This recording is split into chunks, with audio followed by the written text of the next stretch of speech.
Ada senja yang tak membawa kedamaian, melainkan hanya menebarkan warna merah, pekat ke dunia, seperti luka yang belum sempat tertutup. Di antara bayang-bayang, sore yang memanjang di sebuah proyek konstruksi yang sepi, desau angin di sela-sela tumpukan bata terdengar seperti helaan napas takdir. Di sana, di tengah debu dan adukan semen, seorang perempuan berjalan tertatih-tatih, ditemani bayangannya sendiri yang begitu sepi. Dian, perempuan yang dulu begitu anggun dan memesona, kini bertubuh kurus kering, layaknya orang yang ditelantarkan dunia. Sepasang tangannya yang berlumuran darah karena tajamnya batu bata, gemetar saat mengelus lembut perutnya yang buncit. Anak malang di dalam kandungannya, yang seharusnya tumbuh dalam kemewahan, kini harus ikut ibunya menghirup bau lumpur demi bertahan hidup. Orang bilang, hati manusia lebih mudah berubah daripada awan di langit. Siapa sangka perempuan yang kini menjadi kuli angkut bata itu pernah menjadi istri dari seorang pemilik imperium bisnis bernilai triliunan rupiah. Dan yang lebih pahit, orang yang mendorongnya ke jurang keputusasaan, merenggut kehormatannya, dan mengusirnya dari rumah di tengah malam yang dingin, adalah pria yang pernah ia janjikan untuk bersama hingga akhir hayat. Sebuah skenario kejam dari sang ibu mertua dan kebutaan yang dingin dari suami miliardernya telah mengubah sebuah rumah tangga yang hangat menjadi kuburan bagi masa muda seorang istri yang setia. Saudara-saudaraku, ada ribuan jenis luka di dunia ini, tapi mungkin luka yang paling dalam adalah ketika kita sadar bahwa cinta sejati telah kita injak-injak tanpa ampun. Apakah air mata penyesalan sang miliarder cukup untuk menjahit kembali hati yang telah hancur berkeping-keping? Ataukah semua sudah terlambat ketika harga diri seorang perempuan telah menjadi sekeras batu bata yang ia pikul di pundaknya? Mari kita dengarkan, kita rasakan, dan jangan lupa berikan satu kata penghiburan untuk Dian di kolom komentar di bawah. Jika cerita ini menyentuh hati Anda, silakan tekan tombol subscribe dan bagikan agar kita bisa bersama-sama menyebarkan nilai-nilai kemanusiaan yang mendalam. Kisah penuh air mata ini dimulai dari sebuah momen yang menentukan. Ketika sang suami pengkhianat melangkah turun dari mobil mewahnya, sepatu kulitnya yang mengkilap tak sengaja menginjak genangan air keruh di mana mantan istrinya sedang bersimpuh, hanya untuk memunguti pecahan bata demi sesuap nasi. Jakarta di malam hari, dilihat dari lantai 45 sebuah menara perkantoran di kawasan SCBD. Tampak seperti papan sirkuit elektronik raksasa yang gemerlap, namun dingin. Bayu bersandar pada kaca tebal, tangannya memutar pelan gelas, dan berisi minuman berwarna keemasan. Cairan itu beriak, menimbulkan bunyi denting yang sangat lirih. Namun di dalam ruangan yang begitu hening, suara itu terdengar begitu sumbang. 8 bulan. Waktu yang cukup lama untuk melupakan sebuah kebiasaan, tapi terlalu singkat untuk menghapus bayangan seseorang yang pernah menjadi napasmu. Bayu tak pernah menyangka ia akan menjadi tipe pria yang kesepian di tengah kemewahannya sendiri. Orang-orang memandangnya, seorang miliarder yang proyek-proyek propertinya mengubah wajah sebuah kota dengan tatapan kagum, bercampur iri. Tapi hanya ia yang tahu, kursi kulit mewah di ruangannya terkadang terasa begitu kaku dan sunyi hingga menakutkan. Ia meneguk minumannya, rasa pahitnya langsung menyengat ke otak. Dulu, saat menandatangani surat cerai, ia pikir itu adalah jalan keluar bagi mereka berdua. Ia membohongi dirinya sendiri dengan alasan klise para pria sibuk. Kita sudah tidak sejalan lagi. Padahal, yang disebut sejalan itu telah dibungkam oleh pesta-pesta bisnis hingga larut malam, oleh angka-angka pertumbuhan di pasar saham, dan yang paling menyakitkan, oleh cercaan tak berujung dari ibunya. Ibunya, perempuan yang memuja kemewahan, tak pernah menerima Dian. Di matanya, Dian hanyalah gadis desa yang, sekeras apapun usahanya, tak bisa menyembunyikan asal-usulnya yang sederhana.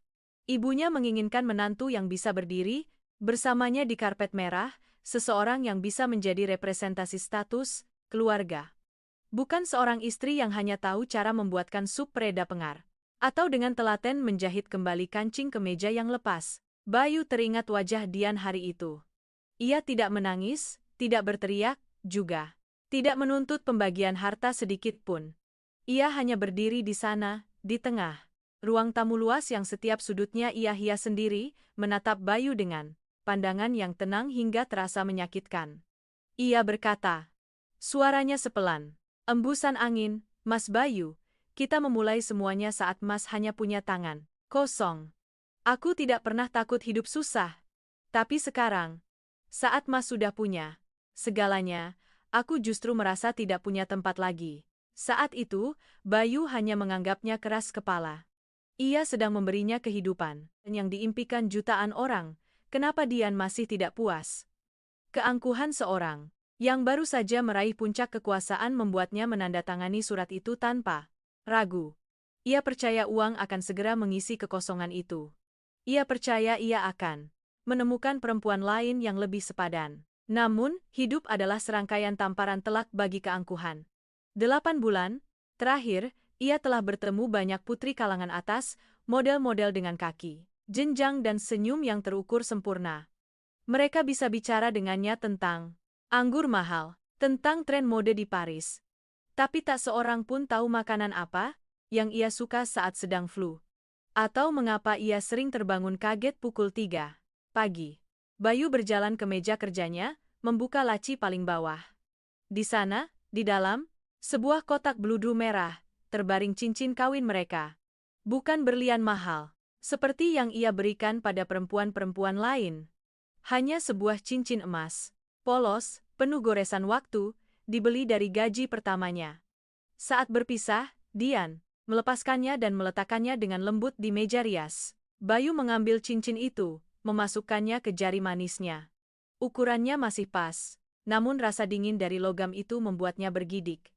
Ia merindukan Dian. Merindukan cara Dian tersenyum, merindukan aroma lembut sampo di rambutnya. Ada satu kebenaran yang sering disembunyikan orang-orang kaya, semakin tinggi mereka mendaki tangga kesuksesan, semakin mudah mereka merindukan pijakan pertama. Pijakan yang dibangun dari ketulusan dan pengorbanan. Bayu berada di puncak, tapi ia merindukan sensasi duduk di lantai kamar kontrakan sempit, makan Indomie instan bersama Dian. Dulu mereka tak punya apa-apa, tapi mereka punya satu sama lain. Sekarang, ia punya segalanya, kecuali Dian. Belakangan, proyek-proyek baru terus menyibukkannya. Pekerjaan adalah eksistensinya. Besok, ia punya jadwal survei penting di sebuah proyek perumahan di pinggiran kota. Sebuah lahan tandus di mana gedung-gedung pencakar langit akan segera berdiri di atas keringat ribuan pekerja. Asistennya bilang ada sedikit masalah dengan tenaga kerja dan progres pembangunan. Ia ingin turun tangan langsung. Bayu meletakkan kembali cincin itu ke kotaknya. Ia mencoba mengusir pikiran-pikiran sentimental. Besok, ia akan kembali menjadi miliarder dingin, yang hanya peduli pada grafik keuntungan. Ia tidak tahu bahwa di balik tumpukan bata dan puing-puing proyek itu, takdir telah menyiapkan sebuah drama yang bahkan imajinasi terliarnya pun tak mampu membayangkannya. Ia mematikan lampu kantor, kegelapan menyelimutinya. Dalam transisi antara gemerlap kota dan kegelapan hatinya, Bayu bertanya pada diri sendiri, jika waktu bisa diputar kembali, akankah ia melepaskan perempuan yang telah menemaninya, melewati badai demi sebuah kesepian yang megah ini? Pertanyaan itu lenyap tanpa jawaban. Suara sepatu kulitnya menggema di sepanjang koridor yang sepi. Ia melangkah keluar gedung. Angin malam yang dingin menerpa wajahnya. Bayu masuk ke mobil, melaju menembus malam menuju vila megahnya yang sunyi. Ia tak tahu, di sudut lain kota ini, di bawah lampu jalan yang redup dan penuh debu, seorang perempuan juga terjaga. Sepasang tangannya yang kurus mengelus lembut perut buncitnya, dengan napas yang tersengal. Esok, matahari akan tetap terbit. Tapi dunia Bayu mungkin tak akan pernah sama lagi setelah sinar pertama menyentuh tumpukan bata di proyek konstruksi yang jauh itu.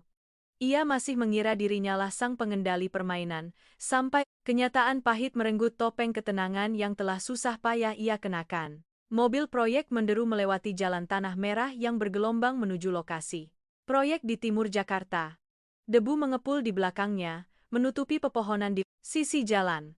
Bayu duduk di kursi belakang, mengerutkan kening menatap keluar jendela. Ini adalah proyek andalannya, tapi infrastruktur di sekitarnya yang semrawut membuatnya tidak senang. Adi, asistennya, duduk di depan sambil terus membolak-balik berkas. Lapor, Pak. Kontraktor menginformasikan progres terlambat 3 hari karena kekurangan buruh, kasar. Cuaca di sini sangat panas, dan pekerjaan angkut material sangat berat, jadi banyak pekerja yang berhenti. Saat ini, mereka terpaksa merekrut pekerja harian lepas untuk mengisi kekosongan. Bayu hanya bergumam singkat. Ia tidak peduli siapa yang mereka rekrut, ia hanya peduli pada angka dan tenggat waktu serah terima yang telah disepakati. Baginya, proyek adalah sebuah mesin, dan setiap manusia di dalamnya adalah sebuah roda gigi. Roda gigi yang aus diganti, yang rusak dibuang. Itulah hukum kejam uang, yang telah ia hafal selama 10 tahun berkecimpung di dunia bisnis. Mobil berhenti di depan gerbang utama. Begitu turun, hawa panas langsung menyergap wajahnya, membawa serta bau semen, besi berkarat, dan keringat asam, yang khas dari lokasi kerja kasar. Bayu merapikan dasinya, mengenakan kacamata hitam, lalu melangkah masuk. "Pak Bayu, mari lewat sini. Sebelah sana sedang bongkar muat bata, debunya banyak sekali," kata seorang manajer proyek yang berlari tergopoh-gopoh. Menghampirinya, keringat membanjiri dahinya yang mengkilap. Bayu tidak menjawab, tapi kakinya tanpa sadar berbelok ke arah tumpukan bata. Ada sesuatu, sebuah firasat aneh yang tak bisa ia jelaskan, mendorongnya untuk melihat kerumunan orang yang membungkuk di bawah beban berat itu. Di sana, di antara para pria bertelanjang dada dengan kulit legam terbakar matahari, ada beberapa sosok perempuan bertubuh kecil. Kepala mereka tertutup, topi keping yang lusuh, wajah tertutup masker, hanya menyisakan sepasang mata. Lelah. Ia berhenti sekitar 10 meter dari tumpukan bata. Matanya membentur sebuah siluet yang begitu familiar hingga jantungnya tiba-tiba serasa diremas. Seorang perempuan berdiri di samping tumpukan bata merah. Ia mengenakan kemeja lusuh, lengan panjang yang sobek di bagian siku, dilapisi rompi kerja kebesaran, warnanya telah pudar. Yang membuat Bayu lemas bukanlah penampilannya yang memprihatinkan, melainkan perutnya yang sudah membesar dengan jelas di balik kain tipis itu. Setiap kali ia membungkuk untuk menyusun bata ke dalam gerobak, dorong, seluruh tubuhnya bergetar menahan beban. Topi capingnya sedikit miring, memperlihatkan helaian rambut yang lengket oleh keringat di pelipisnya. Dian. Nama itu keluar dari sela-sela gigi Bayu, begitu lirih hingga hanya ia yang mendengar, tapi kekuatannya seperti bom yang meledak di dadanya. Ia tak percaya dengan apa yang dilihatnya. Istrinya, yang dulu ia perlakukan seperti permata, perempuan yang dulu duduk di villa jutaan dolar merangkai bunga-bunga indah, kini berdiri di antara puing-puing bata. Tangannya yang telanjang penuh debu merah sedang bersusah payah mengangkat satu persatu bata yang berat. Dian sepertinya tidak menyadari kehadirannya. Ia sibuk berjuang melawan panas dan berat tubuhnya sendiri. Ia membungkuk. Kedua tangannya memeluk 4 buah bata besar, lalu perlahan meletakkannya ke dalam gerobak. Kakinya gemetar, celana kain kasarnya menegang mengikuti lekuk perutnya yang buncit. Bayu melihat, setitik darah merembes dari kuku jarinya, bercampur dengan debu menjadi warna coklat kusam. "Hentikan!" Teriakan Bayu membuat seluruh area itu terdiam. Para pekerja menatap bingung pada sang direktur utama yang tiba-tiba berlari ke tengah proyek. Dengan wajah pucat pasi, Dian mengangkat kepala. Waktu seolah berhenti di detik itu. Matanya, yang dulu sebening mata air, kini dipenuhi guratan merah karena kurang tidur dan kerja keras. Saat melihat Bayu, matanya tidak menunjukkan rasa takut atau permohonan, hanya ada ketenangan yang dingin, kebisuan yang begitu kejam. "Apa yang kamu lakukan di sini?" Bayu berteriak, suaranya parau karena marah, bercampur pilu. Ia ingin berlari dan merebut bata dari tangan Dian, tapi kakinya seolah terpaku di tanah. Dian perlahan meletakkan 2 bata terakhir, lalu menyeka keringat di dahinya. Dengan punggung tangannya, meninggalkan bekas lumpur di wajahnya. Suaranya serak, tapi jelas. "Saya sedang bekerja. Di sini semua orang bekerja untuk hidup, Pak Direktur. Bekerja dengan perut seperti itu? Kamu gila?" Bayu melangkah maju, hendak meraih tangannya, tapi Dian mundur selangkah, menjaga jarak. Jarak yang selama 8 bulan ini Bayu bangun sendiri. "Saya tidak gila. Saya hanya butuh uang untuk membesarkan anak saya," kata Dian. Matanya melirik setelan mahal Bayu seolah melihat benda asing. "Dan ini, Satu-satunya pekerjaan halal yang bisa saya dapatkan tanpa ijazah atau belas kasihan dari siapapun. Bayu merasakan aliran dingin menjalar di punggungnya. Anak saya. Dua kata itu, seperti ribuan jarum yang menusuk telinganya. Ia menghitung cepat dalam kepalanya. 8 bulan. Ia menandatangani surat cerai 8 bulan lalu. Dan, malam terakhir itu, rasa pusing yang hebat membuatnya terhuyung. Anak itu, anakku. Dian tertawa. Senyum yang hambar dan getir di wajahnya yang kotor. Anda salah. Anak ini hanya milik saya. Saat Anda memilih kehormatan dan kepuasan ibumu, Anda sudah melepaskan hak untuk menjadi ayahnya. Di sekeliling mereka, para pekerja mulai berbisik-bisik. Manajer proyek pucat, pasi. Tak mengerti apa yang terjadi antara sang miliarder dan perempuan kuli, angkut ini. Bayu tak mendengar apa-apa. Ia hanya melihat sosok Dian yang berusaha tegar dengan bahu ringkihnya. Ia menatap tangan Dian, jari-jarinya yang lentik kini kapalan, kukunya patah dan berdarah. Panasnya lokasi proyek tiba-tiba terasa begitu menyesakan. Bayu merasa seperti seorang terdakwa di pengadilan nurani, di mana hakimnya adalah perempuan yang mengandung darah dagingnya namun harus menjual tenaga kasarnya demi sesuap nasi. Dian tidak menunggunya menjawab. Ia membungkuk dan mendorong gerobak yang penuh bata itu. Ia menggunakan seluruh tenaganya, kakinya yang kurus menegang, urat-urat di lehernya menonjol. Gerobak yang berat itu bergerak dengan bunyi, berderit di atas tanah berbatu.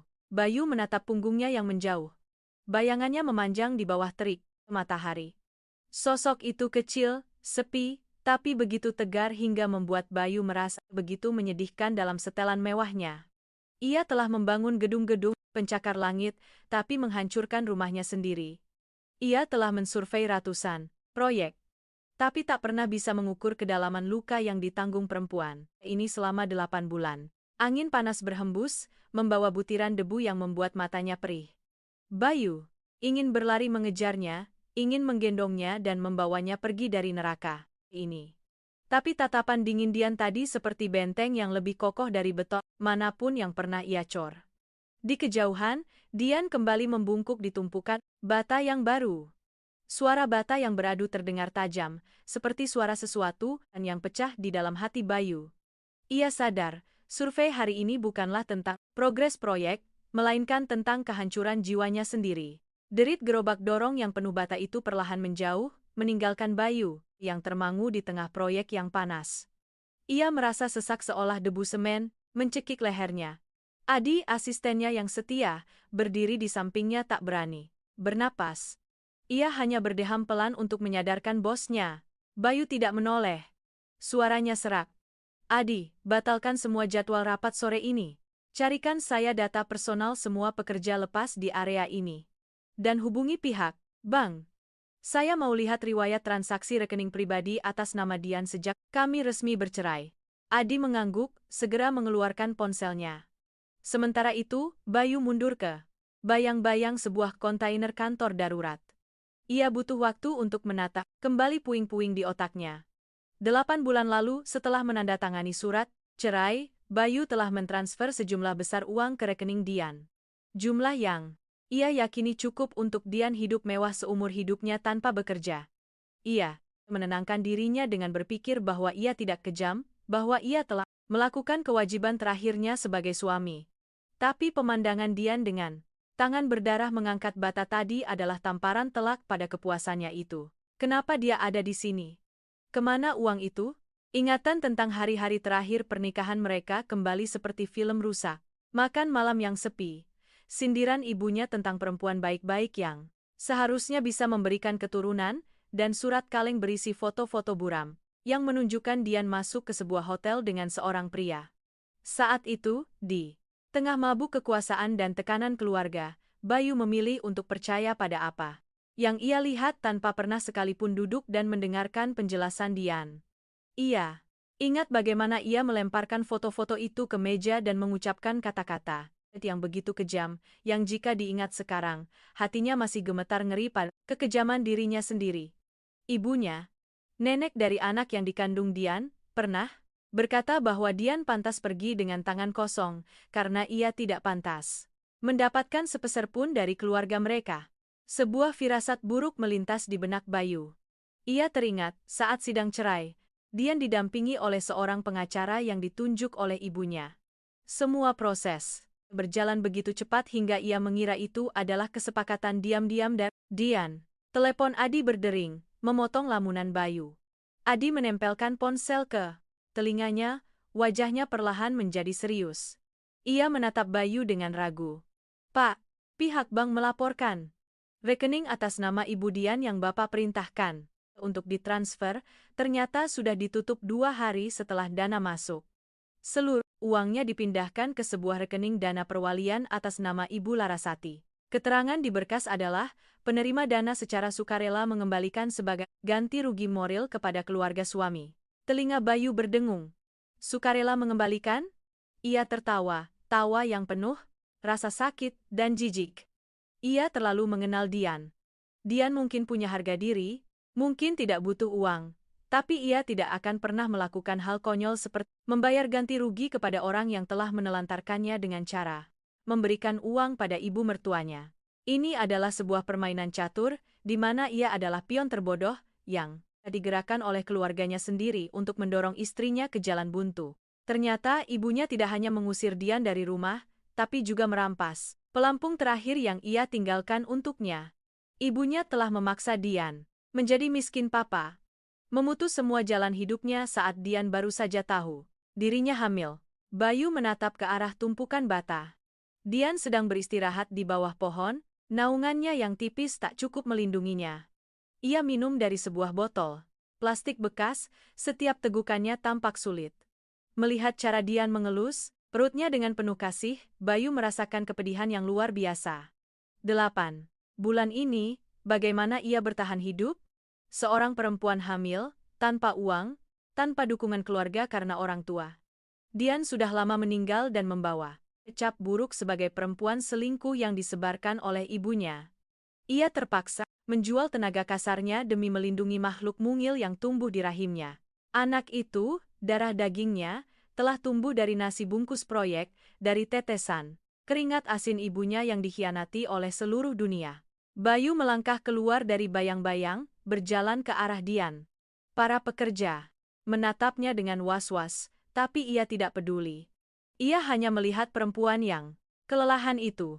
Dian, dengarkan aku sekali ini saja. Bayu berhenti beberapa langkah darinya, mencoba menjaga suaranya agar tidak gemetar. Dian tidak menatapnya. Ia menutup botol minumnya, matanya menatap gedung-gedung yang sedang dibangun. Saya tidak punya apa-apa untuk didengar dan tidak punya apa-apa untuk dikatakan. Kalau Bapak mau memeriksa progres, silakan panggil manajer proyek. Saya hanya pekerja harian, selesai giliran kerja saya akan pergi. Uangnya mana? Uang yang aku transfer ke kamu, di mana? Bayu melangkah lebih dekat, suaranya parau karena marah pada dirinya sendiri. Baru kali ini Dian menoleh, menatapnya dengan tatapan setajam pisau. Uang. Anda serius bertanya atau sedang menyindir saya? Ibumu benar. Uang keluarga Anda terlalu berat, saya tidak sanggup memikulnya. Beliau bilang, kalau saya terima, sepeser pun, beliau akan membuat hidup saya tidak tenang di kota ini. Jadi, saya kembalikan. Saya memilih ketenangan untuk anak saya. Meskipun ketenangan itu berbau adukan semen. Jantung Bayu serasa diremas. Kamu hamil, kenapa tidak bilang padaku? Apapun masalahnya, anak itu tetap anakku. Dian tertawa sinis. Air mata untuk pertama kalinya menggenang, tapi dengan cepat, ia menelannya kembali. Anakmu? Hari saat kamu melemparkan foto-foto itu ke wajahku, hari saat kamu bilang aku tidak pantas menjadi ibu dari anak-anakmu, kamu sudah membunuh sosok ayah dalam dirimu sendiri. Anak ini, ia bisa bertahan sampai hari ini berkat tumpukan bata ini, bukan berkat kemurahan hati seorang miliarder seperti Anda. Ia berdiri, membersihkan debu dari pakaiannya. Perutnya yang buncit membuat gerakannya menjadi berat. Dian menatap lurus ke mata Bayu. Ketegaran di matanya membuat seorang yang memimpin ribuan karyawan seperti Bayu merasa gentar. Jangan cari saya lagi. Hiduplah dengan gemerlap duniamu, biarkan kami tenang. Setelah berkata begitu, ia berbalik dan berjalan menuju barak pekerja untuk bersiap masuk giliran kerja sore. Bayu berdiri di sana, di bawah terik matahari, yang mencapai puncaknya. Ia melihat punggung Dian yang sedikit membungkuk, kakinya yang beralas sandal jepit lusuh melangkah tertatih di atas bebatuan. Sebuah kebenaran telanjang baru saja terungkap. Ia bukanlah miliarder perkasa, seperti yang ia kira. Ia hanyalah seorang pria buta yang membiarkan nilai-nilai semu dan intrik murahan merampas hal yang paling berharga darinya. Masa lalu, yang ia sesali ternyata bukanlah perpisahan biasa, melainkan sebuah pembunuhan karakter yang dirancang dengan rapi. Bayu mengepalkan tangannya begitu erat hingga kukunya menancap ke telapak tangannya. Ia melihat berkas yang baru saja diberikan Adi. Daftar pekerja lepas, Dian Puspita, 32 tahun pekerjaan, kuli angkut material. Tulisan hitam di atas. Kertas putih itu seperti bekas luka yang mengiris jiwanya. Ia tahu ia tidak begitu saja memaksanya pulang. Ia juga tidak bisa menggunakan uang untuk menebus segalanya setelah apa yang terjadi. Harga diri Dian lebih keras dari batu bata yang ia angkut. Angin di lokasi proyek berhembus kencang, membawa debu merah yang menerpa wajah Bayu. Ia tidak menghindar. Ia ingin rasa perih ini mengingatkannya pada kenyataan. Dari mana ia harus memulai untuk menebus kesalahan yang bahkan ia sendiri merasa sulit untuk dimaafkan? Bayu terpaku di tengah lahan kosong, menatap sosok Dian yang menghilang di balik tumpukan material. Panasnya siang seakan tak lagi membakar kulitnya dibandingkan dengan kebenaran yang baru saja terungkap. Seorang miliarder bisa memutarbalikkan pasar, bisa menandatangani kontrak jutaan dolar hanya dengan satu anggukan. Tapi saat ini, ia merasa begitu tak berdaya di hadapan seorang perempuan yang mengenakan sandal jepit usang. Ia ingin mengejarnya, ingin berlutut di tengah tumpukan semen ini untuk memohon satu kesempatan. Tapi dinginnya tatapan Dian tadi seperti garis merah yang tak berani ia langkahi. Itu bukan rajukan seorang istri yang ingin dibujuk. Itu adalah penolakan mutlak dari jiwa yang telah terluka hingga membatu. Pak, kita kembali ke kantor dulu? Di sini terlalu panas.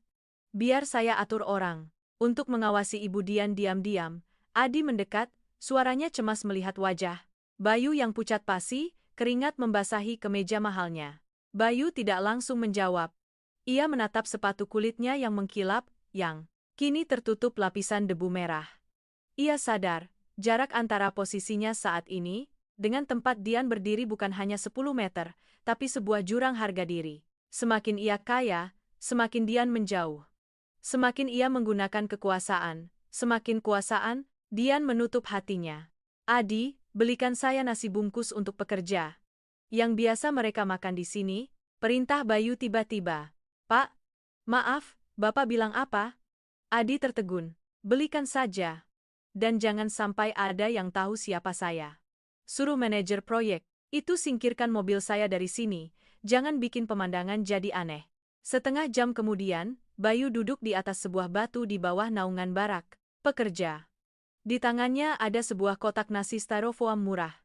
Isinya beberapa potong ayam goreng yang agak gosong, sedikit tumis kangkung, dan sambal. Ia menyuap sesendok nasi, rasanya keras dan kering, tersangkut di tenggorokannya. Inikah makanan yang Dian perempuan yang dulu demi dirinya belajar memasak, hidangan paling rumit makan untuk menutrisi anaknya? Dari posisinya, Bayu bisa mengamati Dian. Ia sedang duduk bersama beberapa perempuan paruh baya lainnya di sudut barak. Mereka berbagi lauk, mengobrol, ramai tentang harga kebutuhan pokok, tentang anak mereka yang dapat nilai bagus di sekolah.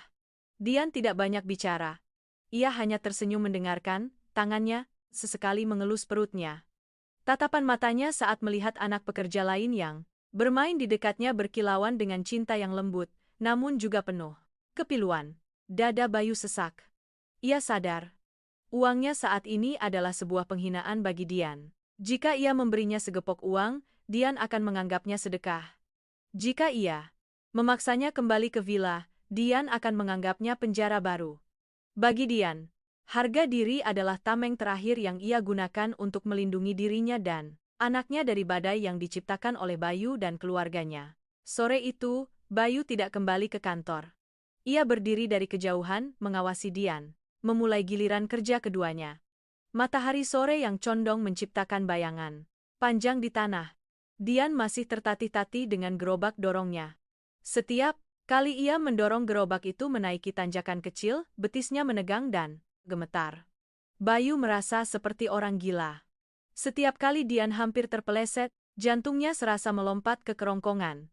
Suatu saat, seorang kuli bangunan yang mabuk melintas, melontarkan candaan tak senonoh tentang perut buncit Dian. Bayu hendak berlari, tinjunya sudah terkepal, tapi ia berhenti saat melihat Dian sama sekali tidak gentar. Ia berdiri tegak, memegang sekop di tangannya, tatapannya yang dingin dan tegas membuat pria itu menggerutu lalu pergi. Ketegaran Dian itu lebih menyakitinya daripada kelemahannya. Dian terpaksa belajar menjadi seorang pejuang karena tidak ada lagi yang melindunginya. Dan ia, yang pernah bersumpah akan menjadi pohon rindang untuknya, kini hanyalah penonton pengecut yang bersembunyi di kegelapan, melihatnya bertarung dengan kehidupan. Pak, saya sudah tahu tempat tinggalnya. Adi datang dan memberikan secarik kertas pada Bayu. Sebuah deretan kontrakan kumuh di belakang proyek. Beliau menyewa bersama seorang nenek pemulung untuk menghemat biaya. Bayu memegang kertas itu, rasanya seberat ribuan ton. Ia meninggalkan area proyek saat hari mulai gelap. Lampu-lampu jalan mulai menyala, cahayanya memantul di genangan air yang berbau oli. Ia berjalan kaki mengikuti petunjuk, menjaga jarak agar Dian tidak menyadarinya. Dian berjalan sangat pelan. Setiap langkahnya menunjukkan kelelahan yang luar biasa. Sesekali ia berhenti, bersandar di tiang listrik, memegangi perutnya sambil terengah-engah. Bayu berdiri di balik sudut tembok, melihat istrinya berjuang menempuh setiap meter jalan pulang. Keinginan untuk berlari memapahnya dan kenyataan yang menghalanginya terus berperang di dalam dirinya.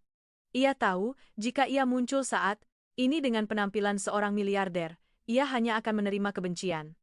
Ia harus menjadi orang lain, atau setidaknya, ia harus memahami dunia Dian sebelum bisa mengajaknya kembali ke dunianya.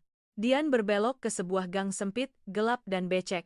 Bau sampah dan selokan yang menyengat menusuk hidung. Bayu memejamkan mata, menahan helaan napas yang pedih.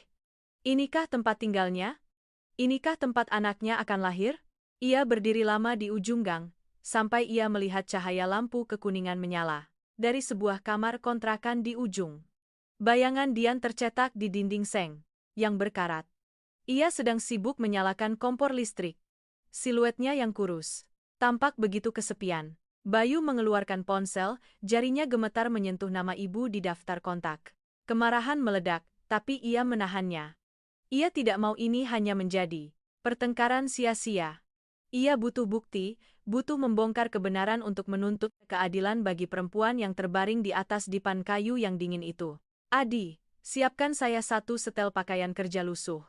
Dan cari cara untuk menghubungi pemilik kontrakan ini. Saya mau sewa kamar persis di sebelah kamarnya. Jangan pakai nama saya, jangan tinggalkan jejak apapun dari Jaya. Grup, perintah Bayu, suaranya rendah dan penuh tekad. Ia sadar, uang tidak bisa membeli kembali kepercayaan yang telah hilang. Tapi ia akan menggunakan cara hidup Dian untuk menemukannya kembali. Jika Dian memilih kerja kasar untuk menjaga harga dirinya, ia akan berdiri di sampingnya. Bukan sebagai miliarder yang memberi belas kasihan, tapi sebagai seorang pria yang mencoba memunguti kembali kepingan-kepingan jiwanya sendiri. Malam itu, Bayu tidak tidur. Ia duduk di dalam mobil mewahnya yang terparkir di pinggir kawasan kumuh itu, menatap cahaya lampu redup dari kamar Dian. Ia mulai mengerti, harga diri Dian bukanlah sebuah tembok, melainkan sebuah pernyataan. Dian tidak butuh uangnya untuk bertahan hidup. Ia butuh sebuah penghargaan yang pernah Bayu hilangkan. Dan untuk mendapatkannya kembali, ia harus turun dari menara gadingnya dan masuk ke dalam lumpur bersamanya. Bayu kembali ke vilanya saat jam menunjukkan pukul 2 pagi.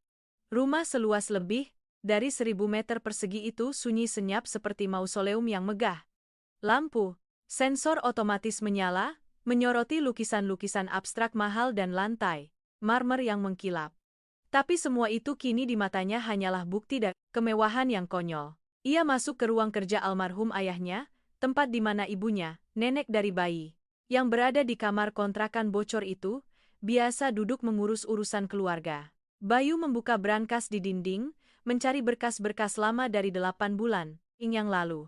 Ia tidak mencari laporan keuangan, ia mencari hal-hal yang selama ini ia abaikan karena terlalu percaya pada keluarganya.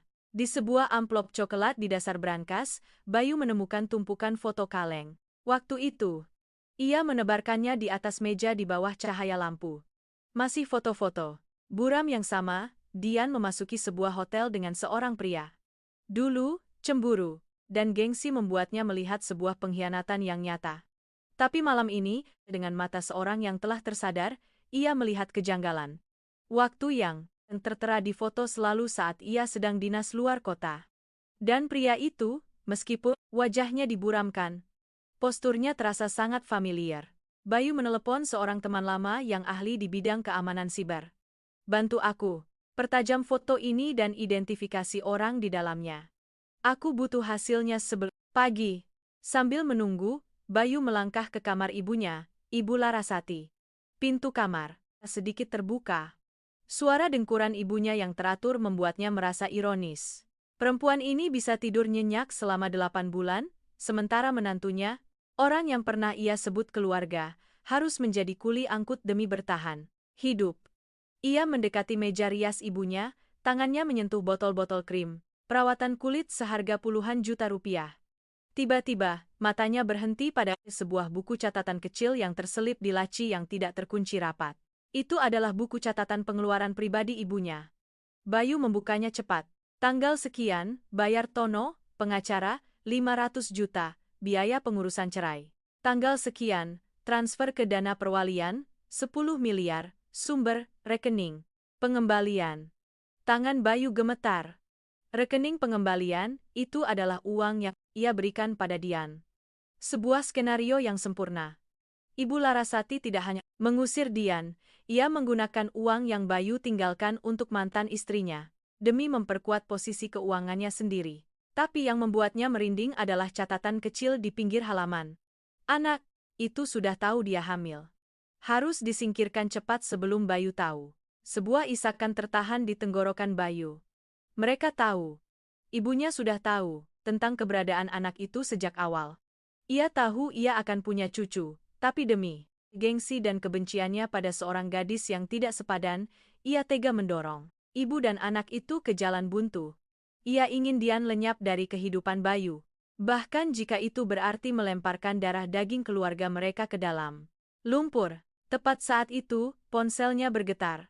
Foto-foto yang telah diproses secara digital, masuk. Wajah pria di foto itu kini jelas. Itu Tono, pengacara yang membantu Dian mengurus perceraian, yang juga merupakan keponakan jauh dari pihak ibunya. Bayu jatuh terduduk di kursi, kedua tangannya memegangi kepala. Semuanya menjadi sangat jelas. Sebuah drama yang dirancang dengan rapi, dari foto-foto palsu, manipulasi rekening bank, hingga paksaan untuk menandatangani surat pelepasan harta. Dian tidak hanya dikhianati olehnya, ia juga dibunuh karakternya oleh keluarga Bayu. Ia teringat tatapan Dian sore tadi di proyek.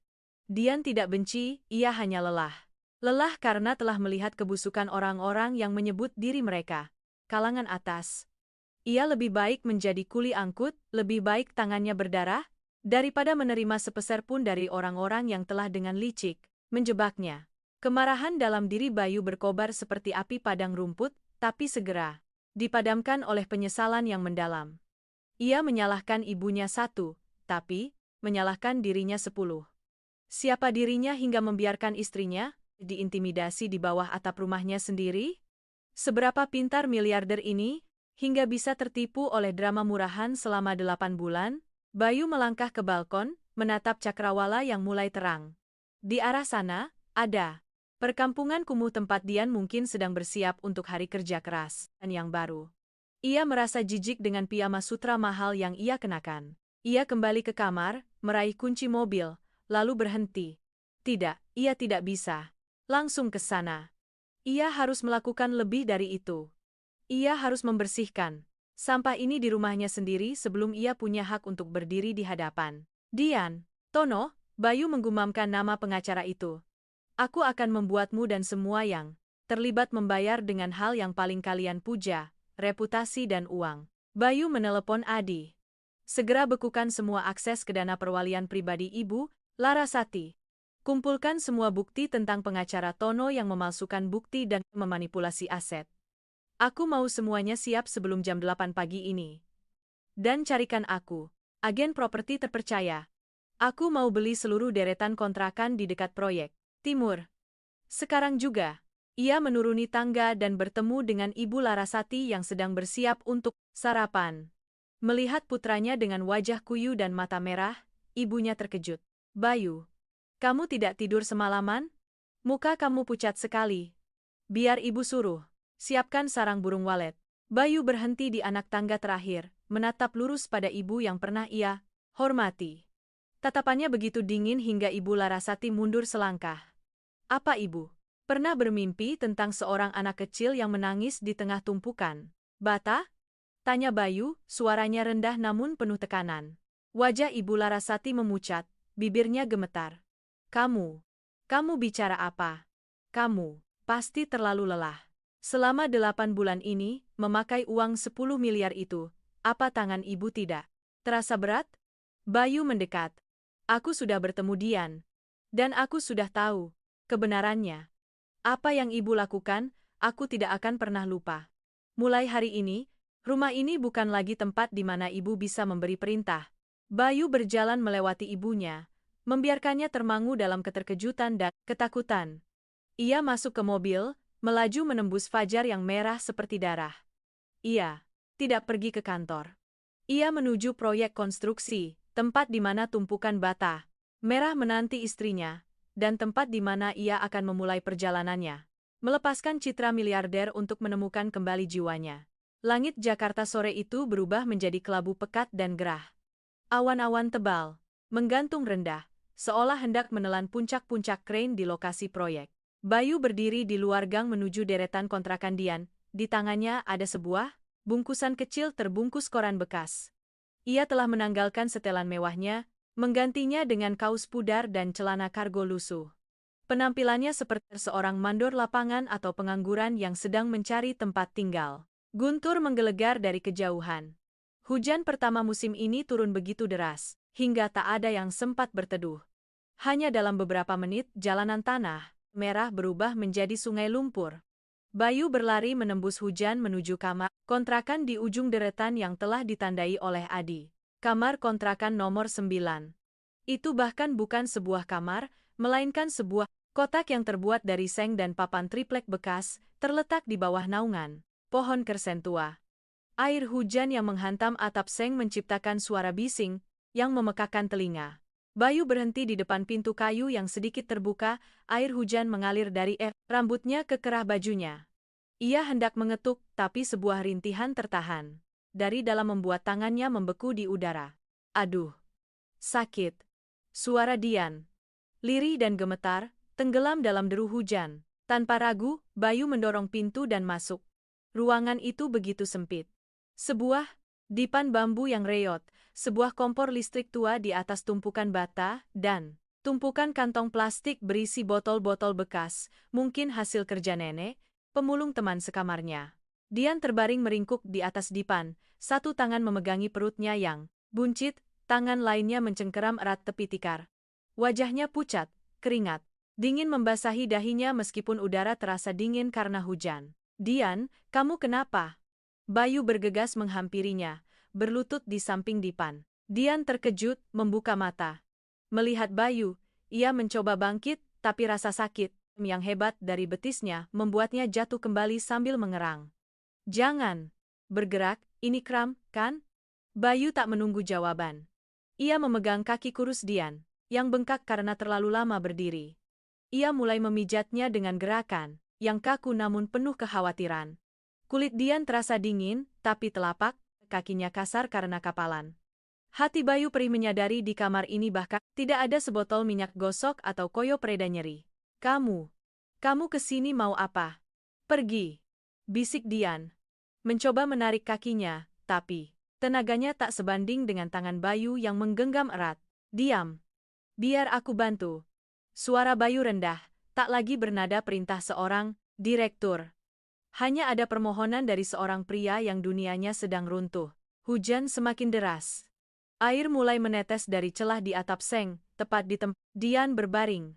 Bayu melihat ke atas, lalu mengambil satu-satunya ember plastik di ruangan itu untuk menampung tetesan air.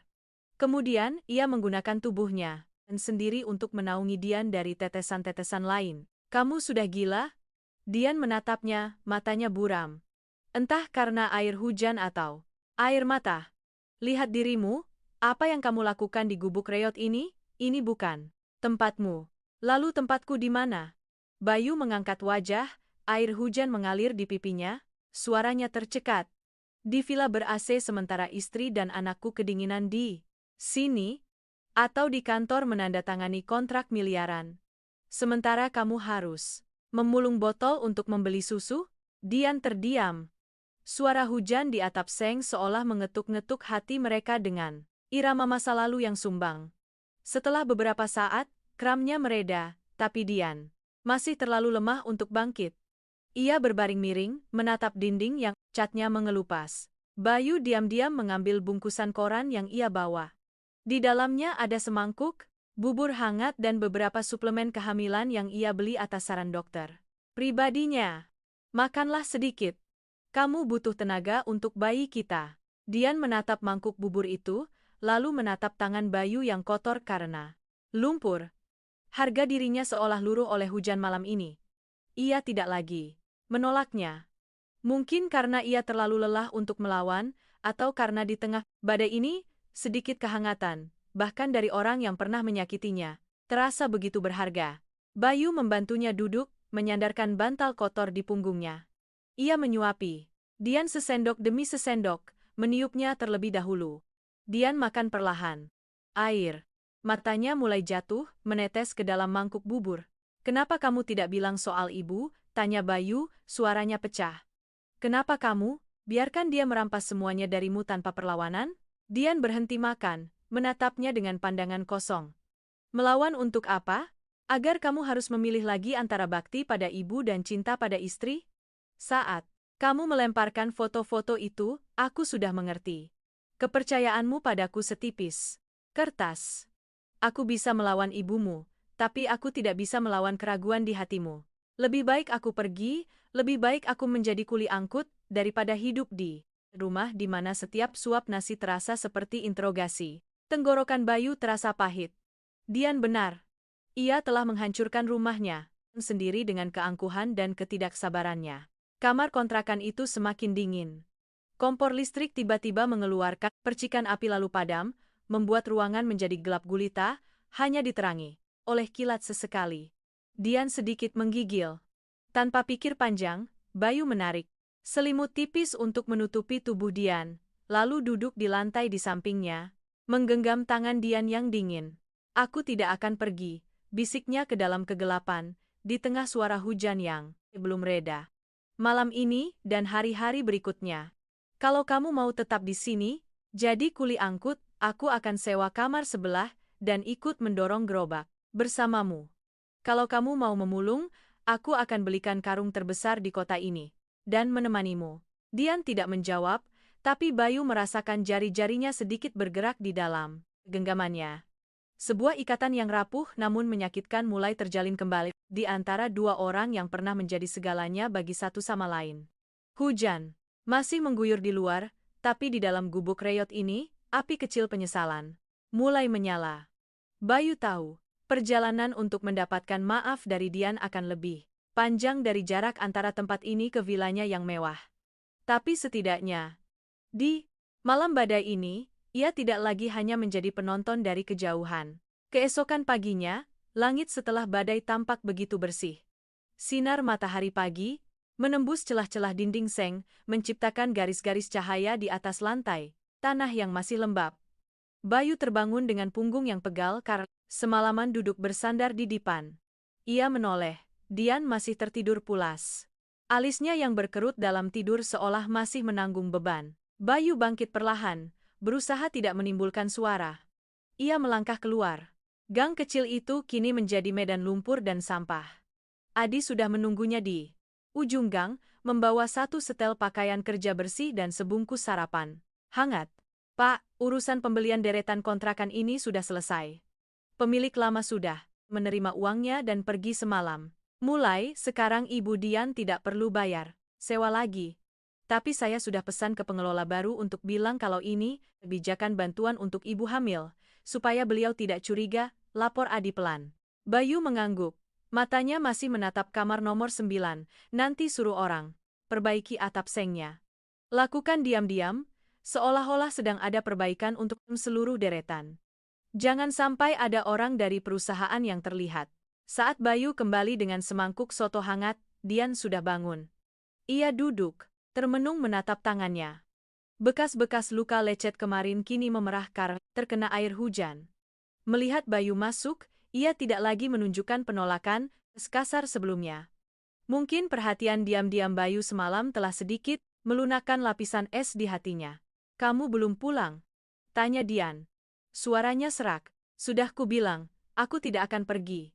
Bayu meletakkan mangkuk soto di atas meja plastik reot. Makanlah, setelah itu aku antar kamu ke dokter. Kakimu bengkak begitu tidak bisa ke proyek. Dian menggeleng, tersenyum getir. Dokter itu barang mewah buat orang sepertiku, Bayu. Lagi pula hari ini aku harus kerja. Libur sehari berarti potong upah. Bayu tiba-tiba melangkah maju dan berlutut di hadapannya. Tindakan dari seorang pria yang terbiasa dihormati ribuan orang ini membuat Dian terpaku. Ia tidak memegang tangan Dian, hanya menatap lurus ke matanya, tatapannya penuh penyesalan yang begitu dalam. Dian, dengarkan aku sekali ini saja. Bukan sebagai miliarder, tapi sebagai seorang pendosa yang memohon pengampunan. Suara Bayu rendah dan bergetar. Aku sudah tahu semuanya. Tentang ibuku, tentang pengacara Tono, tentang foto-foto palsu dan tentang rekeningmu yang dibekukan. Aku tahu aku brengsek, aku buta, aku membiarkan istriku diinjak-injak di depan mataku sendiri. Dian gemetar, napasnya menjadi cepat. Kenangan penghinaan 8 bulan lalu, kembali menyeruak. Ia hendak memotong ucapan Bayu, tapi Bayu lebih cepat. Aku tidak memintamu untuk langsung kembali ke villa itu, karena aku tahu tempat itu penuh kenangan pahit bagimu. Aku juga tidak akan menggunakan uang untuk membeli maafmu, karena aku tahu kamu membencinya. Aku hanya ingin kamu memberiku satu kesempatan untuk melindungi anak kita. Anak ini tidak bersalah, dan dia tidak seharusnya membayar kebodohan ayahnya dengan menghirup debu proyek sejak dalam kandungan. Bayu mengeluarkan sebuah kotak kecil dari sakunya. Bukan cincin berlian. Isinya adalah sebuah kunci tua. Kunci apartemen kecil yang pernah mereka sewa saat baru menikah. Apartemen yang diam-diam telah Bayu beli dan simpan sebagai kenangan. Di sana tidak ada ibuku, tidak ada pembantu, tidak ada mata-mata yang mengawasi. Hanya ada kenangan saat kita benar-benar menjadi sebuah keluarga. Pulanglah ke sana sampai kamu melahirkan. Kamu boleh tetap membenciku, kamu boleh tidak menemuiku, tapi kumohon, jangan siksa dirimu dan anak kita lebih lama lagi. Air mata Dian mulai jatuh tanpa suara. Harga dirinya, yang seperti istana pasir, yang susah payah ia bangun, kini mulai runtuh di hadapan ketulusan Bayu yang telanjang. Ia menangis bukan karena terharu, tapi karena merasa begitu pilu. Selama 8 bulan, ia harus menjadi perempuan baja, membuktikan bahwa ia bisa hidup tanpa belas kasihan. Tapi jauh di dalam hatinya, ia hanyalah seorang perempuan hamil yang butuh sandaran, butuh seseorang yang memijat kakinya saat kram, butuh sapaan hangat saat ia sakit. Kenapa? Kenapa baru sekarang kamu datang? Isak Dian. Apa kamu tahu bagaimana rasanya diusir dari rumah di tengah malam, tanpa sepeser uang pun dan dicap sebagai perempuan selingkuh? Apa kamu tahu saat aku tahu aku hamil, aku ingin mati saja? Bayu tak kuasa menahan diri. Ia meraih bahu Dian yang bergetar hebat dan memeluknya. Dian tidak menolaknya. Ia menyandarkan kepalanya di bahu Bayu, menumpahkan semua kepedihan, semua kelelahan, ke dalam kemeja lusuh Bayu. Aku tahu. Maafkan aku. Ribuan kali aku minta maaf, bisik Bayu, tangannya gemetar mengelus rambut Dian. Aroma tubuh Dian kini bukan lagi parfum mahal, melainkan bau matahari, debu, dan kerja keras. Tapi bagi Bayu, inilah aroma yang paling nyata. Aroma seorang perempuan yang telah mempertaruhkan nyawanya untuk melindungi darah dagingnya. Ia merasa begitu kecil di hadapan kebesaran hati, Dian. Setelah tangisnya reda, Dian dengan lembut mendorong Bayu. Wajahnya masih basah oleh air mata, tapi sudah ada sedikit kehidupan di sana. Ia melihat kunci di atas meja, lalu menatap mata Bayu yang merah karena begadang. Aku tidak akan kembali ke apartemen itu, kata Dian, suaranya sudah lebih tenang. Aku tidak mau bergantung padamu lagi, lalu dibuang begitu saja. Kalau kamu mau membantu, biarkan aku tetap di sini. Tapi, bisakah kamu carikan aku pekerjaan yang lebih ringan? Aku tidak mau anakku lahir di tengah tumpukan bata ini. Bayu menatapnya. Mengerti bahwa ini adalah batas terakhir dari harga diri yang coba Dian pertahankan. Ia tidak memaksanya lagi. Baik. Aku akan urus. Aku tidak akan ikut campur langsung, tapi aku janji kamu akan dapat pekerjaan yang layak, tanpa harus kerja sekeras ini. Dan, bolehkah aku datang setiap hari? Membawakanmu makan? Dian terdiam sejenak, lalu mengangguk pelan. Itu adalah sebuah kelonggaran terbesar yang bisa ia berikan pada Bayu saat ini.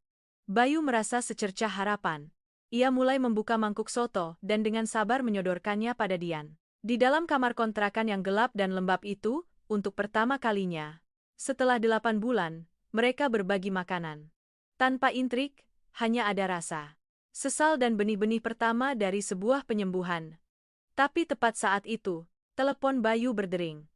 Nama ibunya muncul di layar. Wajah Bayu mengeras. Ia tahu Ibu Larasati tidak akan tinggal diam saat putranya mulai keluar dari kendalinya. Pertarungan ini bukan hanya untuk merebut kembali Dian, tapi juga melawan akarnya sendiri demi melindungi kedamaian yang baru saja tumbuh. Bayu menatap nama ibu yang berkedip di layar ponselnya dengan ketenangan yang aneh. Ia tak lagi merasa tertekan atau segan seperti dulu. Ia melangkah keluar dari kamar kontrakan, menutup pintu perlahan agar Dian tidak terganggu. Bayu, kamu di mana? Kenapa Adi bilang kamu membatalkan semua jadwal hari ini? Kamu tahu klien dari Korea sedang menunggu di kantor? Suara Ibu Larasati terdengar tajam di telepon, campuran antara wibawa dan kekhawatiran seorang pemegang kuasa. Bayu menatap tangannya yang masih berdebu. Ia menjawab dengan tenang, aku sedang sibuk membangun proyek yang lebih penting dari semua kontrak ibu. Kamu bicara apa? Proyek apa? Kamu di mana? Aku berada di tempat yang seharusnya ibu datangi untuk melihat hasil dari perbuatan ibu. Aku di samping Dian dan cucu yang pernah ibu coba renggut nyawanya dengan kemiskinan. Hening sejenak di seberang sana. Lalu suara ibunya berubah menjadi dingin. Kamu sudah menemukannya. Kamu termakan bujuk rayunya dengan perut buncit itu, kan? Sadarlah, Bayu. Perempuan macam itu adalah satu-satunya istri yang kunikahi secara sah, potong, Bayu. Suaranya tajam. Dengarkan baik-baik, Bu. Aku sudah punya semua bukti persekongkolan ibu dengan pengacara Tono. Dari foto palsu sampai pemaksaan, penandatanganan surat pelepasan harta untuk ibu masukkan ke dana pribadimu. Aku sudah membekukan semua rekening itu. Terdengar suara benda pecah di seberang telepon. Ibu Larasati menjerit. Kamu berani melawan ibumu sendiri demi perempuan asing itu? Uang itu juga ibu gunakan untuk kepentingan keluarga Jaya. Keluarga yang ibu maksud itu keluarga yang tidak punya hati nurani? Kalau keluarga Jaya harus berdiri di atas penderitaan seorang perempuan hamil, lebih baik keluarga ini hancur. Bayu menarik napas dalam-dalam. Aku tidak akan pulang sampai ibu menulis surat permintaan maaf pada Dian dan menyerahkan diri ke pihak berwajib atas tindakan manipulasi aset. Kalau tidak, aku sendiri yang akan menuntut pengacara ibu, si Tono itu. Ibu tahu aku tidak pernah main-main. Bayu mematikan telepon. Ia bersandar di dinding seng yang panas, merasakan kebebasan yang terlambat. Ia telah memilih untuk berpihak pada kebenaran. Ia kembali ke dalam, Dian menatapnya dengan cemas. Ia sudah mendengar sebagian percakapan itu. Mas, tidak perlu sejauh itu. Beliau ibumu. Bayu duduk di sampingnya. Beliau ibuku, tapi beliau tidak punya hak untuk membunuh karakter orang lain atas nama kasih sayang. Aku melakukan ini hanya untukmu, Dian. Aku ingin anak kita kelak bisa hidup dengan kepala tegak, Tidak malu, karena kakek neneknya membangun kekayaan di atas penderitaan orang lain. Namun badai tidak berhenti di situ. 1 jam kemudian, iring-iringan mobil mewah muncul di ujung gang, merusak ketenangan kampung kumuh itu. Ibu Larasati datang bersama Tono. Para pekerja dan pemulung berkerumun penasaran. Ibu Larasati turun, pakaiannya yang mewah tampak kontras dengan lumpur di sekitarnya. Ia menunjuk kamar Dian. Bayu, keluar. Sampai kapan kamu mau mencoreng nama baik keluarga ini? Bayu keluar, berdiri di depan pintu. Ia menatap Tono yang bersembunyi di belakang ibunya. Sudah kubilang jangan datang ke sini, kata Bayu dingin. Ibu Larasati mencoba menerobos masuk, tapi Bayu berdiri kokoh seperti batu. Ibu, mau apa lagi? Menghinanya lagi. Lihat sekeliling, Bu. Lihat batu bata itu. Itulah yang menghidupi cucu ibu selama 8 bulan ini sementara ibu menghabiskan uangku untuk perawatan kecantikan. Tono berdeham. Pak Bayu, secara hukum, tindakan Bapak membekukan rekening ibu Larasati tidak berdasar. Bayu melempar setumpuk dokumen ke kaki Tono. Dasarnya ada di sini. Rekaman, transaksi gelap, bukti digital manipulasi foto, dan pengakuan pegawai bank yang kamu suap. Tono, lebih baik kamu simpan tenagamu untuk membela diri di pengadilan nanti. Tono pucat pasi. Ibu Larasati, melihat situasinya berbalik, mulai bersandiwara.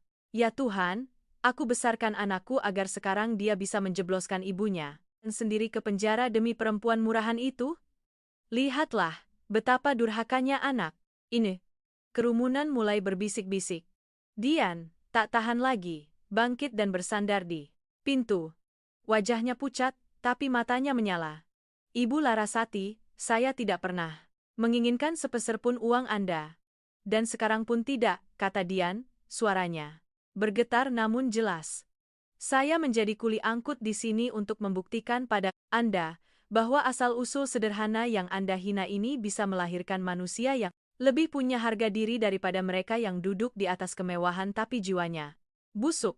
Anda tidak perlu takut saya menuntut uang, Anda hanya perlu takut pada hukum karma. Kata-kata Dian menampar keangkuhan Ibu Larasati. Kerumunan mulai berbalik, memihaknya. Bisik-bisik mertua jahat dan orang kaya sombong terdengar, membuat wajah Ibu Larasati memerah karena marah dan malu. Bayu merangkul pinggang Dian, memberinya sandaran. Pulanglah, Bu. Mulai. Sekarang, aku dan keluargaku tidak ada urusannya lagi dengan intrik Ibu. Kekayaan perusahaan akan aku masukkan ke dana amal atas nama anak ini. Aku akan memulai lagi dari nol, dengan tanganku sendiri, di samping istri yang pernah Ibu buang. Ibu Larasati menatap putranya, melihat ketegasan yang tak pernah ia lihat sebelumnya. Ia sadar telah benar-benar kehilangan putranya. Dengan marah dan terhina, ia berbalik masuk ke mobil. Tono bergegas mengikutinya. Konvoi mobil mewah itu pergi, meninggalkan asap dan debu. Gang itu kembali sunyi. Bayu menatap Dian. Dian menghela napas lega, lalu tubuhnya lemas dan terkulai di pelukan Bayu. Stres yang berlebihan membuat tubuhnya yang lemah tak sanggup lagi bertahan. Dian! Dian! Teriak Bayu, langsung menggendongnya. Ia berlari keluar gang, tak peduli mobil atau supir. Ia terus berlari, seolah berpacu dengan maut untuk membawanya ke rumah sakit.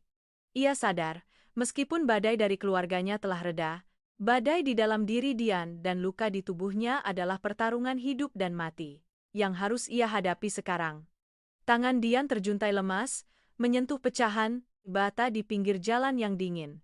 Rasa takut yang luar biasa menyelimuti sang miliarder, membuatnya merasa lebih kecil dari siapapun di hadapan takdir. Deru sirena ambulans membelah kesunyian sore, mengalahkan detak jantung Bayu yang menggila. Ia duduk di dalam mobil sempit itu, tangannya yang biasa menandatangani dokumen triliunan rupiah kini gemetar tak terkendali, mencoba menggenggam tangan Dian yang dingin. Dian terbaring di sana, napasnya tersengal di balik masker oksigen. Setiap kali kontraksi datang, tubuhnya menegang. Sabar, sayang, kita hampir sampai, bisik Bayu. Seorang dokter muda di dalam ambulans memeriksa tanda-tanda vitalnya. Pasien mengalami kelelahan ekstrem, ada tanda-tanda plasenta lepas, Kita harus melakukan operasi darurat begitu tiba di rumah sakit, kalau tidak ibu dan bayinya bisa tidak selamat. Dua kata tidak selamat seperti vonis mati bagi Bayu. Ia menatap perut buncit. Dian, tempat benih kehidupan mereka berjuang. Ia sadar, di hadapan batas antara hidup dan mati, uang dan kekuasaan tak ada artinya. Mereka tiba di rumah sakit bersalin. Dian segera didorong ke ruang operasi. Lampu merah di atas pintu menyala, memisahkan Bayu dari dunianya.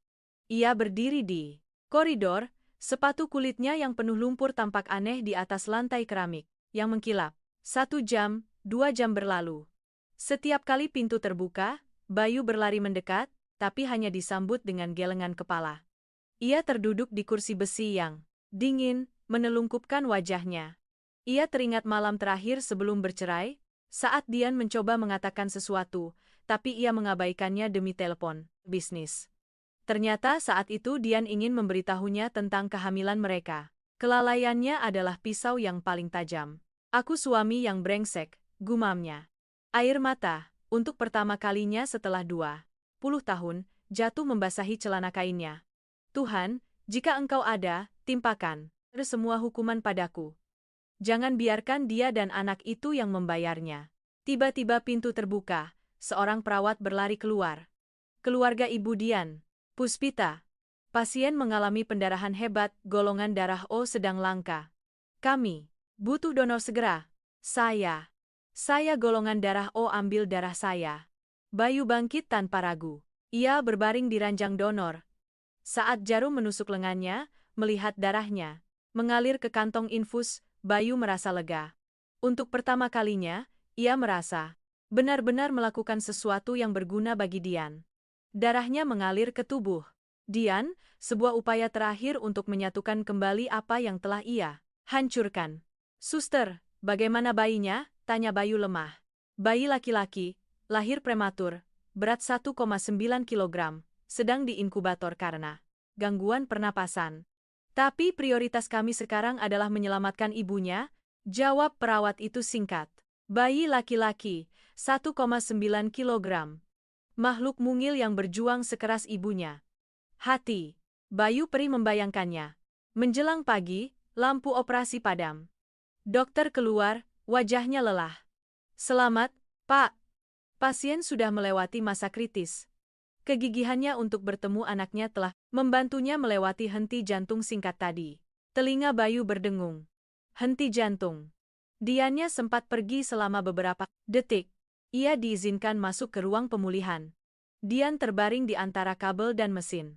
Ia belum sadar, tapi wajahnya sudah sedikit merona berkat transfusi darah. Bayu berlutut di sampingnya, memegang tangannya yang kini bersih dari debu proyek, namun masih kasar dan lecet. Ia menempelkan tangan itu ke wajahnya. Terima kasih sudah bertahan. Terima kasih tidak meninggalkanku lagi. Di luar jendela, fajar menyingsing. Bayu menatap ke arah ruang perawatan bayi. Putra kecilnya terbaring di dalam inkubator. Untuk pertama kalinya, Bayu mengerti arti sebuah keluarga. Bukan pesta mewah atau nama besar perusahaan, melainkan napas lemah itu, kehadiran yang menyakitkan namun begitu berharga. Ia bersumpah akan membangun untuk mereka sebuah proyek yang paling kokoh, yang dibangun dengan ketulusan, bukan dengan bata yang berlumur air mata kepedihan. Jari-jari Dian bergerak pelan, matanya perlahan terbuka. Ia tidak menatap Bayu, ia berbisik dengan suara yang nyaris tak terdengar. Anakku, di mana? Suara mesin ventilator berdesis teratur di ruang pemulihan, terdengar seperti gema dari kehidupan yang baru saja ditarik kembali dari jurang maut. Bayu tak melepas pandangannya dari wajah Dian. Mendengar pertanyaan lirih tentang anak mereka, hatinya yang semula sesak kini meledak dalam kelegaan yang tak terkira. Ia mendekatkan telinganya ke bibir Dian, suaranya bergetar namun menenangkan. Anak kita di sini, di ruang sebelah. Dia mirip sekali denganmu, kuat sekali. Dokter bilang hanya perlu beberapa hari di inkubator. Setelah itu kita bisa bertemu. Dian perlahan memejamkan mata. Setetes air mata mengalir dari sudut matanya. Ia tak berkata apa-apa lagi, mungkin karena lelah, atau karena ia masih belum tahu bagaimana harus menghadapi pria ini setelah semua badai yang telah mereka lalui. Hari-hari berikutnya adalah jeda yang aneh dalam kehidupan seorang miliarder. Bayu seolah lenyap dari dunia bisnis. Ia menyerahkan semua urusan perusahaan kepada Adi dan timnya, hanya membawa laptop untuk menangani urusan darurat dan koridor rumah sakit. Ia belajar melakukan hal-hal yang dulu ia anggap sepele. Belajar cara menyiapkan susu untuk bayi prematur, belajar mencuci kain-kain, bedong kecil, dan belajar menunggu dengan sabar di depan ruang perawatan bayi, hanya untuk melihat anaknya dari balik kaca. Anak itu kecil, kulitnya masih kemerahan, napasnya masih berat.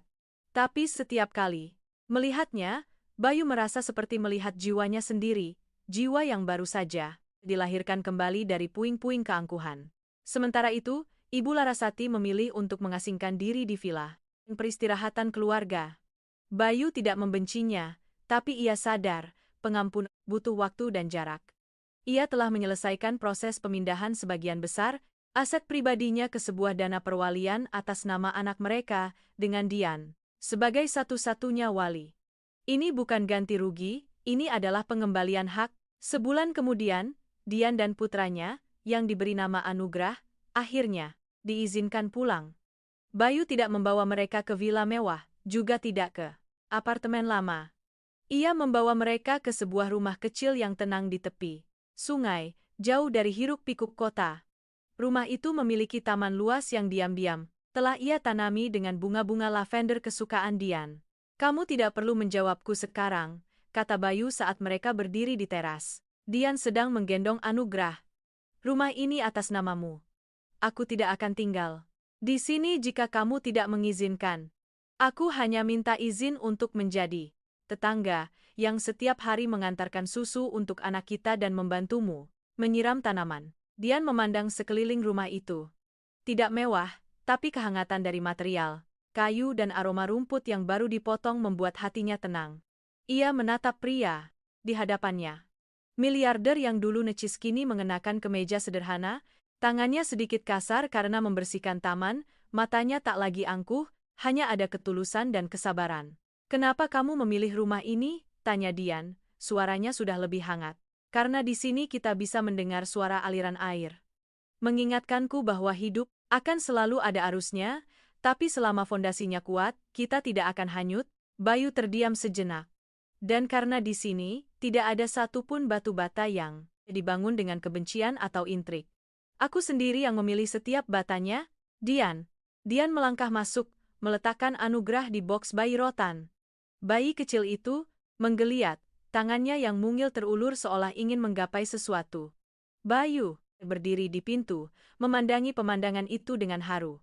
Ia sadar, kebahagiaan sejati bukanlah memiliki gedung-gedung pencakar langit, melainkan melihat perempuan yang ia cintai dan anak yang ia dambakan bisa hidup tenang di bawah satu atap. Musim hujan tahun itu berakhir dengan sore yang cerah. Dian duduk di teras, memperhatikan Bayu yang sedang sibuk membuat rak buku kecil untuk Anugrah. Ia tidak terampil. Sesekali meringis karena palunya mengenai jari, tapi ia terus berusaha. "Mas Bayu," panggil Dian pelan. Bayu berhenti, mengangkat kepala. "Iya, Mas ingat waktu di proyek? Saat aku bilang anak ini bukan anakmu." Bayu meletakkan palunya, berjalan mendekat. "Aku ingat. Dan aku tahu aku pantas mendengarnya." "Aku salah," Dian menatap matanya. Matanya tak lagi sedingin semen. "Anak ini, anakmu. Karena hanya ayahnya yang akan dengan sabar memunguti kepingan-kepingan pernikahan yang sudah hancur seperti yang Mas lakukan selama ini." Bayu berlutut di samping kursi Dian, menempelkan wajahnya ke tangan Dian. Kali ini, Dian tidak menariknya. Ia dengan lembut mengelus rambut Bayu, sebuah gestur sederhana yang penuh dengan pengampunan dari seorang perempuan yang telah melewati dasar jurang penderitaan. "Kita tidak akan langsung menikah lagi, kan?" tanya Dian dengan sedikit nada jenaka. "Tidak, aku akan mendekatimu lagi dari awal. Sampai kamu merasa aku pantas." Berdiri di satu bingkai foto yang sama denganmu dan Anugrah. Mereka memandang ke arah sungai, di mana perahu-perahu kecil melaju perlahan. Senja menebarkan warna keemasan di permukaan air. Hidup ini memang seperti membangun sebuah proyek. Terkadang kita salah memilih material, terkadang fondasinya goyah. Tapi pada akhirnya, Batu bata yang paling kokoh adalah yang ditempa dalam api cobaan dan direkatkan dengan adukan pengampunan. Bayu menggenggam erat tangan Dian. Ia tahu perjalanan di depan masih panjang, tapi ia tak lagi takut. Karena kini ia mengerti, rumah yang sesungguhnya bukanlah sebuah alamat di peta, melainkan tempat di mana hati perempuan ini berada, dan tempat di mana tawa polos anaknya yang tertidur lelap terdengar. Batu bata lama yang penuh kesalahan telah disingkirkan, digantikan oleh fondasi baru yang kokoh, tulus, dan penuh kehangatan kehidupan. Di tepi sungai itu, sebuah kisah baru telah benar-benar dimulai. Bukan dengan angka triliunan, melainkan dengan hal-hal paling sederhana dari kemanusiaan. Terima kasih telah mendengarkan hingga akhir cerita. Jika Anda menyukainya, silakan tinggalkan komentar, bagikan perasaan Anda, dan subscribe channel ini untuk menemani kisah-kisah selanjutnya.